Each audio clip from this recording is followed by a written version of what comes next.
أعوذ بالله من الشيطان الرجيم. بسم الله الرحمن الرحيم. ألف لام را، تلك آيات الكتاب المبين. إنا أنزلناه قرآنا عربيا لعلكم تعقلون. نحن نقص عليك أحسن القصص بما أوحينا إليك هذا القرآن وإن كنت من قبله لمن الغافلين. إذ قال يوسف لأبيه يا أبت إني رأيت 11 كوكبا والشمس والقمر رأيتهم لي ساجدين. قال يا بني لا تقصص رؤياك على إخوتك فيكيدوا لك كيدا إن الشيطان للإنسان عدو مبين. وكذلك يجتبيك ربك ويعلمك من تأويل الأحاديث ويتم نعمته عليك وعلى آل يعقوب كما أتمها على أبويك من قبل إبراهيم وإسحاق إن ربك عليم حكيم. لقد كان في يوسف وإخوته آيات للسائلين إذ قالوا ليوسف وأخوه أحب إلى أبينا منا ونحن عصبة إن أبانا لفي ضلال مبين. اقتلوا يوسف أو اطرحوه أرضا يخل لكم وجه أبيكم وتكونوا من بعده قوما صالحين. قال قائل منهم لا تقتلوا يوسف وألقوه في غيابة الجب يلتقطه بعض السيارة إن كنتم فاعلين. قالوا يا أبانا ما لك لا تأمنا على يوسف وإنا له لناصحون. أرسله معنا غدا يرتع ويلعب وإنا له لحافظون. قال إني ليحزنني أن تذهبوا به وأخاف أن يأكله الذئب وأنتم عنه غافلون. قالوا لئن أكله الذئب ونحن عصبة إنا إذا لخاسرون. فلما ذهبوا به وأجمعوا أن يجعلوه في غيابة الجب وأوحينا إليه لتنبئنهم بأمرهم هذا وهم لا يشعرون. وجاءوا أباهم عشاء يبكون. قالوا يا أبانا إنا ذهبنا نستبق وتركنا يوسف عند متاعنا فأكله الذئب وما أنت بمؤمن لنا ولو كنا صادقين. وجاءوا على قميصه بدم كذب قال بل سولت لكم أنفسكم أمرا فصبر جميل والله المستعان على ما تصفون. وجاءت سيارة فأرسلوا واردهم فأدلى دلوه قال يا بشرى هذا غلام وأسروه بضاعة والله عليم بما يعملون وشروه بثمن بخس دراهم معدودة وكانوا فيه من الزاهدين وقال الذي اشتراه من مصر لامرأته أكرمي مثواه عسى أن ينفعنا أو نتخذه ولدا وكذلك مكنا ليوسف في الأرض ولنعلمه من تأويل الأحاديث والله غالب على أمره ولكن أكثر الناس لا يعلمون ولما بلغ أشده آتيناه حكما وعلما وكذلك نجزي المحسنين وراودته التي هو في بيتها عن نفسه وغلقت الأبواب وقالت هيت لك قال معاذ الله إنه ربي أحسن مثواي إنه لا يفلح الظالمون ولقد همت به وهم بها لولا أن رأى برهان ربه كذلك لنصرف عنه السوء والفحشاء إنه من عبادنا المخلصين واستبق الباب وقدت قميصه من دبر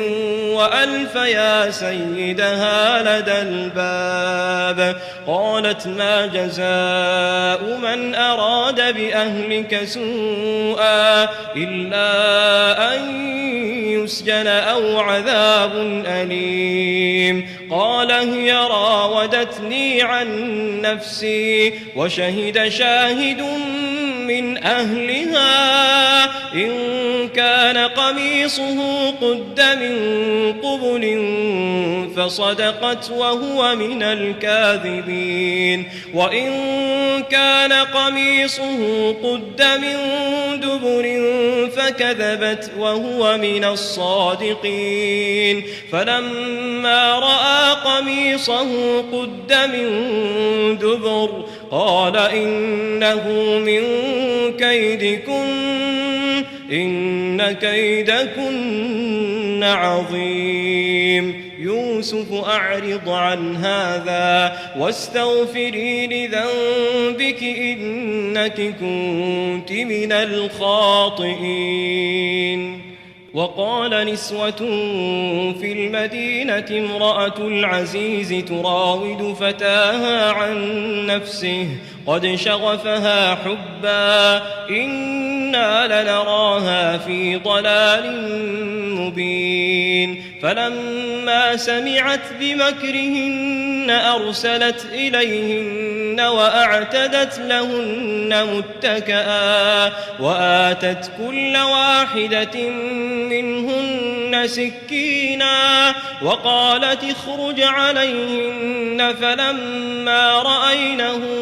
أكبرنه وقطعن أيديهن وقلن حاش لله ما هذا بشرا إن هذا إلا ملك كريم قالت فذلكن الذي لمتنني فيه ولقد راودته عن نفسه فاستعصم ولئن لم يفعل ما آمره ليسجنن وليكون من الصاغرين قال رب السجن أحب إلي مما يدعونني إليه وإلا تصرف عني كيدهن أصب إليهن وأكن من الجاهلين فاستجاب له ربه فصرف عنه كيدهن إنه هو السميع العليم ثم بدا لهم من بعد ما رأوا الآيات ليسجننه حتى حين ودخل معه السجن فتيان قال أحدهما إني أراني أعصر خمرا وقال الآخر إني أراني أحمل فوق رأسي خبزا تأكل الطير منه نبئنا بتأويله إنا نراك من المحسنين قال لا يأتيكما طعام ترزقانه إلا نبأتكما بتأويله قبل أن يأتيكما ذلكما مما علمني ربي إني تركت ملة قوم لا يؤمنون بالله وهم بالآخرة هم كافرون واتبعت ملة آبائي إبراهيم وإسحاق ويعقوب ما كان لنا أن نشرك بالله من شيء ذلك من فضل الله علينا وعلى الناس ولكن أكثر الناس لا يشكرون يا صاحبي السجن أأرباب متفرقون خير أم الله الواحد القهار ما تعبدون من دونه إلا أسماء سميتموها أنتم وآباؤكم ما أنزل الله بها من سلطان إن الحكم إلا لله أمر ألا تعبدوا إلا إياه ذلك الدين القيم ولكن أكثر الناس لا يعلمون يا صاحبي السجن أما أحدكما فيسقي ربه خمرا وأما الآخر فيصلب فتأكل الطير من رأسه قضي الأمر الذي فيه تستفتيان وقال للذي ظن أنه ناج منهما اذكرني عند ربك فأنساه الشيطان ذكر ربه فلبث في السجن بضع سنين وقال الملك إني أرى 7 بقرات سمان يأكلهن 7 عجاف و7 سنبلات خضر وأخر يابسات يا أيها الملأ أفتوني في رؤياي إن كنتم للرؤيا تعبرون قالوا أضغاث أحلام وما نحن بتأويل الأحلام بعالمين وقال الذي نجا منهما وادكر بعد أمة أنا أنبئكم بتأويله فأرسلون يوسف أيها الصديق أفتنا في 7 بقرات سمان يأكلهن 7 عجاف و7 سنبلات خضر وأخر يابسات لعلي أرجع إلى الناس لعلهم يعلمون قال تزرعون 7 سنين دأبا فما حصدتم فذروه في سنبله إلا قليلا مما مما تأكلون ثم يأتي من بعد ذلك 7 شداد يأكلن ما قدمتم لهن إلا قليلا مما تحصنون ثم يأتي من بعد ذلك عام فيه يغاث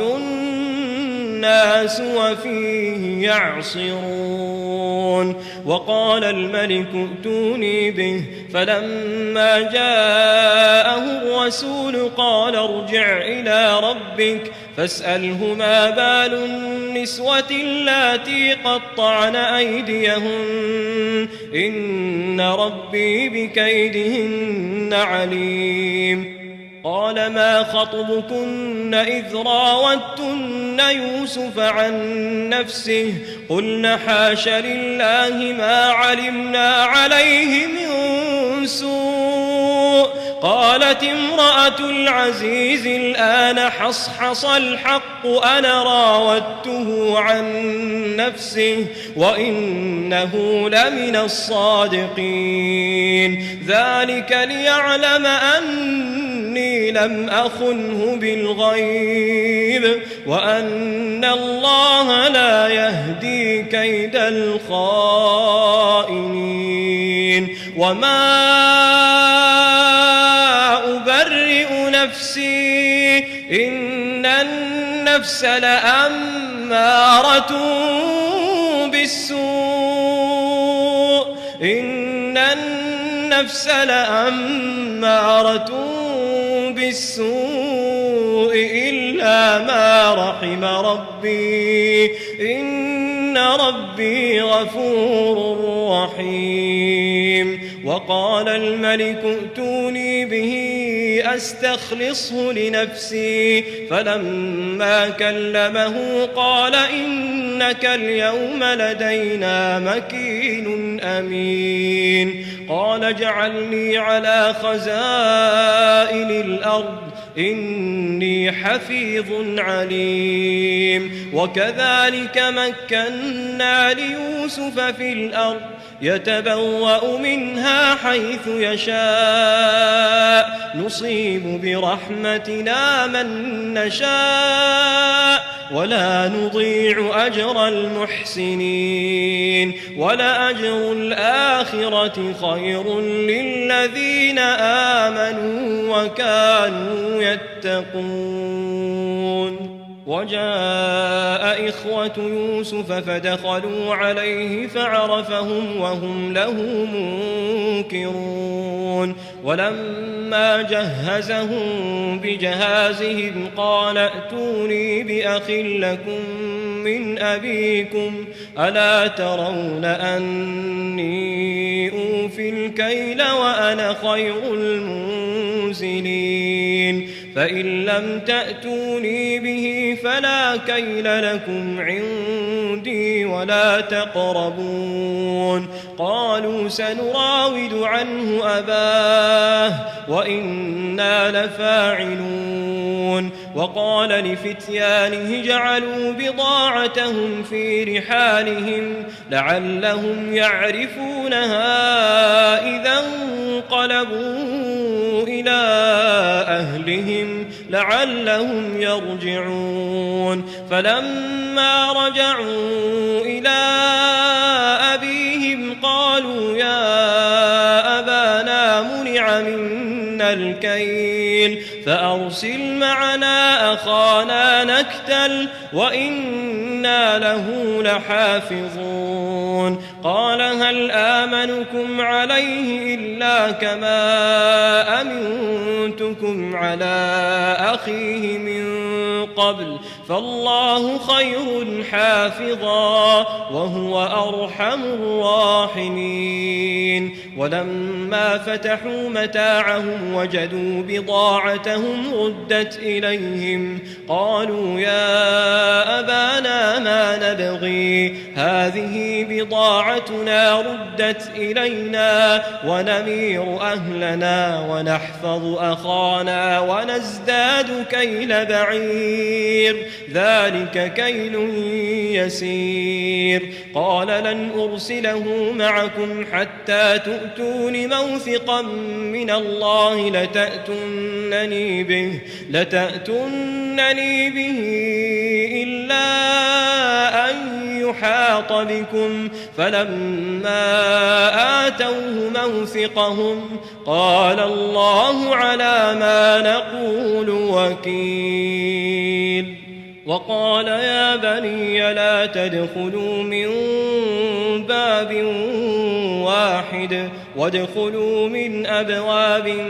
متفرقة وما أغني عنكم من الله من شيء إن الحكم إلا لله عليه توكلت وعليه فليتوكل المتوكلون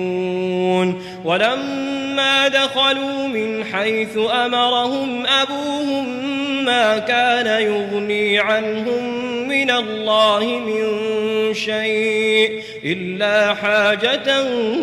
في نفس يعقوب قضاها وإنه لذو علم لما علمناه ولكن أكثر الناس لا يعلمون ولما دخلوا على يوسف آوى إليه أخاه قال إني أنا أخوك فلا تبتئس بما كانوا يعملون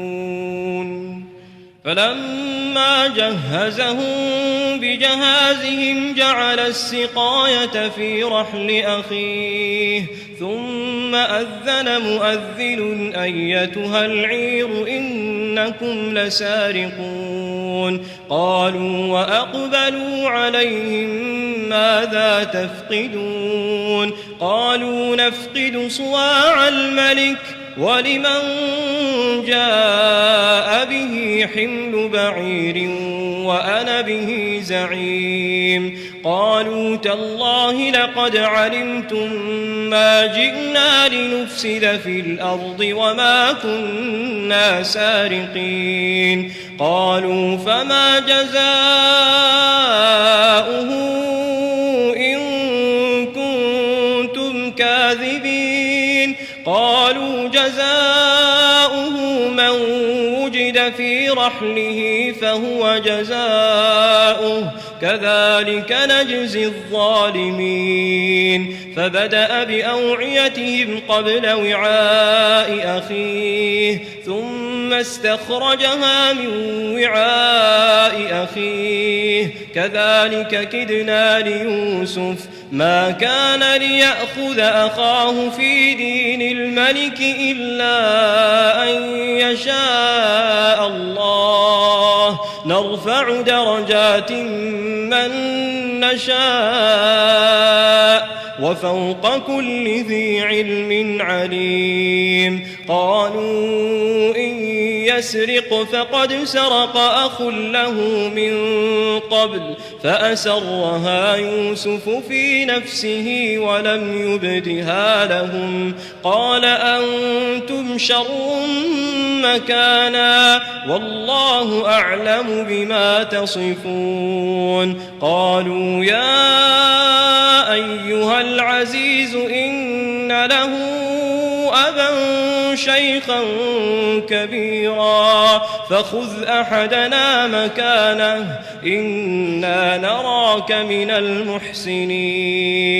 قال معاذ الله أن نأخذ إلا من وجدنا متاعنا عنده إنا إذا لظالمون فلما استيئسوا منه خلصوا نجيا قال كبيرهم ألم تعلموا أن أباكم قد أخذ عليكم موثقا من الله ومن قبل ما فرطتم في يوسف فلن أبرح الأرض حتى يأذن لي أبي أو يحكم الله لي وهو خير الحاكمين ارجعوا إلى أبيكم فقولوا يا أبانا إن ابنك سرق وما شهدنا إلا بما علمنا وما كنا للغيب حافظين واسأل القرية التي كنا فيها والعير التي أقبلنا فيها وإنا لصادقون قال بل سولت لكم أنفسكم أمرا فصبر جميل عسى الله أن يأتيني بهم جميعا إنه هو العليم الحكيم وتولى عنهم وقال يا أسفا على يوسف وابيضت عيناه من الحزن فهو كظيم قالوا تالله تفتأ تذكر يوسف حتى تكون حرضا أو تكون من الهالكين قال إنما أشكو بثي وحزني إلى الله وأعلم من الله ما لا تعلمون يا بني يذهبوا فتحسسوا من يوسف وأخيه ولا تيأسوا من روح الله إنه لا ييأس من روح الله إلا القوم الكافرون فلما دخلوا عليه قالوا يا أيها العزيز مسنا وأهلنا الضر وجئنا ببضاعة مزجاة فأوف لنا الكيل وتصدق علينا إن الله يجزي المتصدقين قال هل علمتم ما فعلتم بيوسف وأخيه إذ أنتم جاهلون قالوا أئنك لأنت يوسف قال أنا يوسف وهذا أخي قد من الله علينا إنه من يتق ويصبر فإن الله لا يضيع أجر المحسنين قالوا تالله لقد آثرك الله علينا وإن كنا لخاطئين قال لا تثريب عليكم اليوم يغفر الله لكم وهو أرحم الراحمين اذهبوا بقميصي هذا فألقوه على وجه أبي يأت بصيرا وأتوني بأهلكم أجمعين ولما فصلت العير قال أبوهم إني لأجد ريح يوسف لولا أن تفندون قالوا تالله إنك لفي ضلالك القديم فلما أن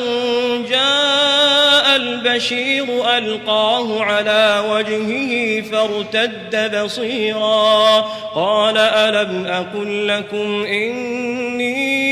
أعلم من الله ما لا تعلمون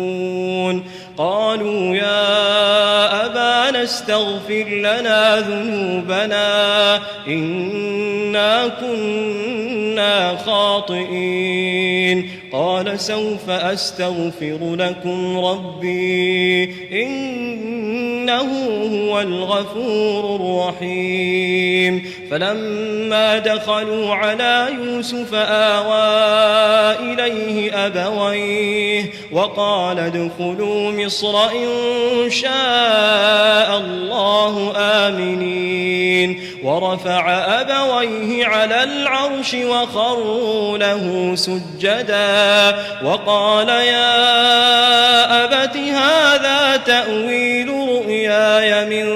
قبل قد جعلها ربي حقا وقد أحسن بي إذ أخرجني من السجن وجاء بكم من البدو من بعد أن نزغ الشيطان بيني وبين إخوتي إن ربي لطيف لما يشاء إنه هو العليم الحكيم. رب قد آتيتني من الملك وعلمتني من تأويل الأحاديث فاطر السماوات والأرض أنت ولي في الدنيا والآخرة توفني مسلما وألحقني بالصالحين. ذلك من أنباء الغيب نوحيه إليك وما كنت لديهم إذ أجمعوا أمرهم وهم يمكرون. وما أكثر الناس ولو حرصت بمؤمنين وما تسألهم عليه من أجر إن هو إلا ذكر للعالمين. وكأي من آية في السماوات والأرض يمرون عليها وهم عنها معرضون وما يؤمن أكثرهم بالله إلا وهم مشركون. أفأمنوا أن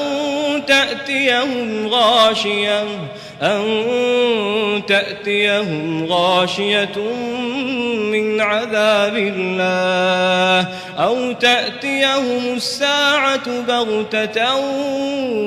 وهم لا يشعرون. قل هذه سبيلي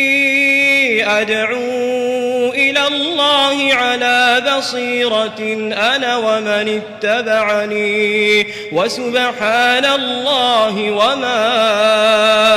أنا من المشركين. وما أرسلنا من قبلك إلا رجالا نوحي إليهم من أهل القرى أفلم يسيروا في الأرض فينظروا كيف كان عاقبة الذين من قبلهم ولدار الآخرة خير للذين اتقوا أفلا تعقلون. حتى إذا استيأس الرسل وظنوا أنهم قد كذبوا جاءهم نصرنا فنجي من نشاء ولا يرد بأسنا عن القوم المجرمين. لقد كان في قصصهم عبرة لأولي الألباب ما كان حديثا يفترى ولكن تصديق الذي بين يديه وتفصيل كل شيء وهدى ورحمة لقوم يؤمنون.